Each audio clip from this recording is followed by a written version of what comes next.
Hey, this is Richard Beck.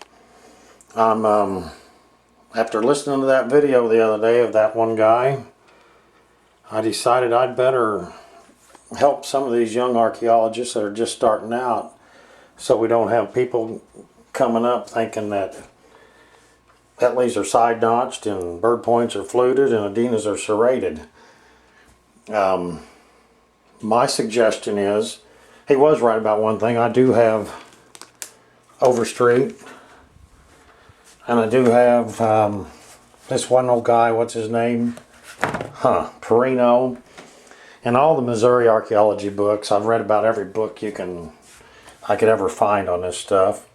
And what you do is you read every book you can, you store all that knowledge, you get on the computer, you check out what everybody else is doing, store that back, then you go out for yourself, you do some discovering on your own, you add that into it, and then a lot of times you might come up with some of the thoughts of your own that are different from those that have wrote in the past. You may not be right, they might not be right, but anyway, so we're going to do a little bit of point identification on the cucumber. And we really don't need a professional there. They give us like a 2,000 year time period to be within. So if we're even off 1,000 years, oh well. So they're telling us, with these points, we're within somewhere between, what is it? Well, Overstreet says 4 to 25 BP. All right.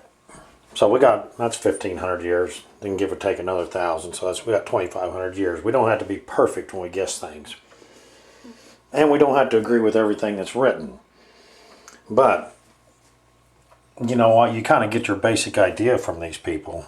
And you really don't want to, you don't want to call an Ettley a side notch point when you see this is what an Ettley is. This point was named by Edward Scully from Illinois. The preform is the Wadlow, a large base to corner notch point having a long blade with straight to recurved edges. This point often has needle-like tip and a broad straight to expanded stem. Shoulders are strongly barbed. The points are 3 to 11 inches long. So they start out like this, and as you sharpen them, they get this recurve on them. You wouldn't start out with a point like this and know it's automatically going to be gone. So that's one of the points from the cucumber. And the fairy, here's another point that we get from the cucumber all the time. It's in the same, comes from Missouri, in the same time period. We only got like 5 basic points there. So we don't need a professional to tell us what the age of the site is. It's not a mixed site. It's not a older site. Not a younger site. It was it's a one-time site. These people were here. Maybe somebody came every once in a while along, but there was no other major encampments from any other people. Here's the Melville, which is one of the other major ones we find.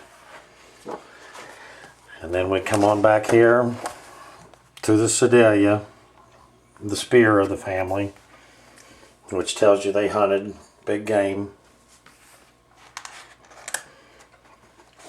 And then we have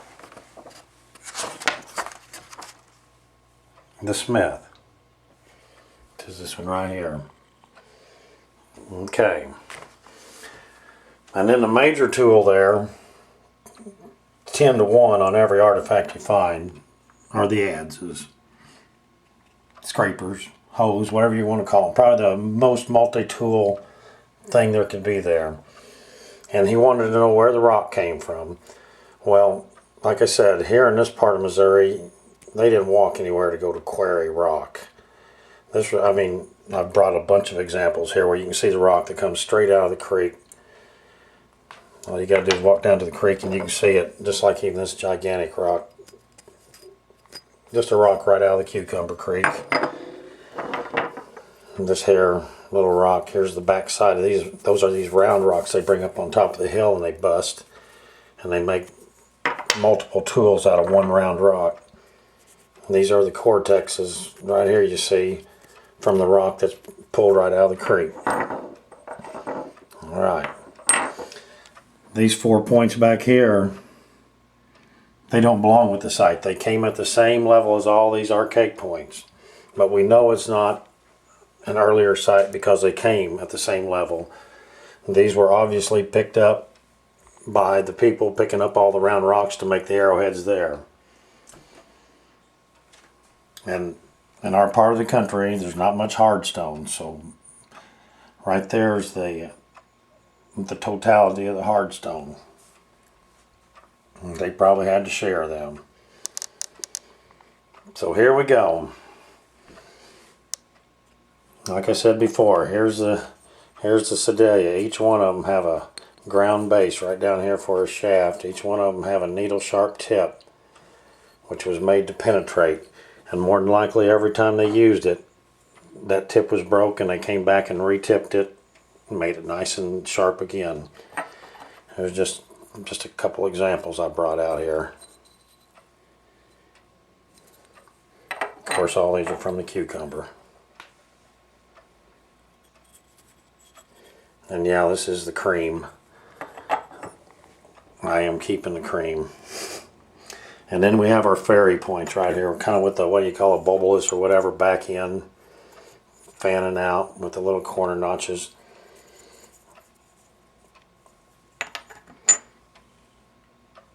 It's a little thinner, a little better made than the Etley, even though they have the same kind of ears basically, with just a little bit bigger tail. Then here we have the Etley, where we start out with the 2 ears, just like here in all these 2 ears with the 2 ears on him. And then as we resharpen, we start to lose the ears, and then eventually we can end up without any ears. And this is where, well, you still can't make it a mistake for a side notch, still a stem. But then when you get one more out right here, that's an Etley, here's an Etley, see? So you wear him out and he comes down to a drill. He probably used him up as long as they could. Now this one here, I would say, had to have been busted on one side or the other, so they went ahead and made a drill out of it. And then of course, here's your Smiths, with your ears that come straight down, parallel, whatever. And your Mahelvilles. This is where I disagree. That's why I said you don't have to always agree with everything the professionals say. This is where I disagree. I know all these were made by the same person, same people, at the same time.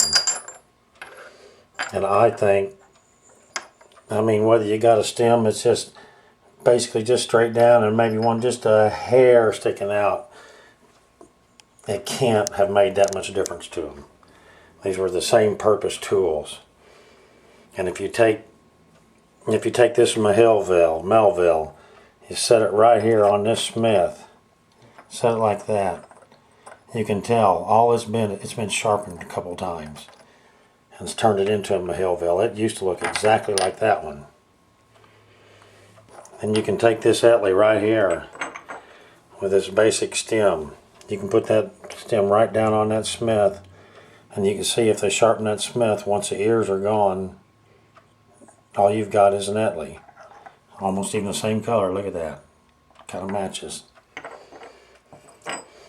So therefore, like I said, all these artifacts, same level, same people, probably within the same 20-year period.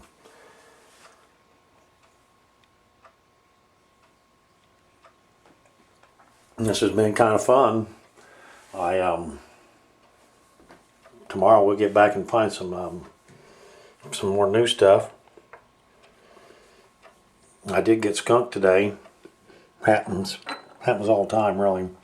I just don't film it when I do get skunked. And these are some awesome points here. Very, very cool.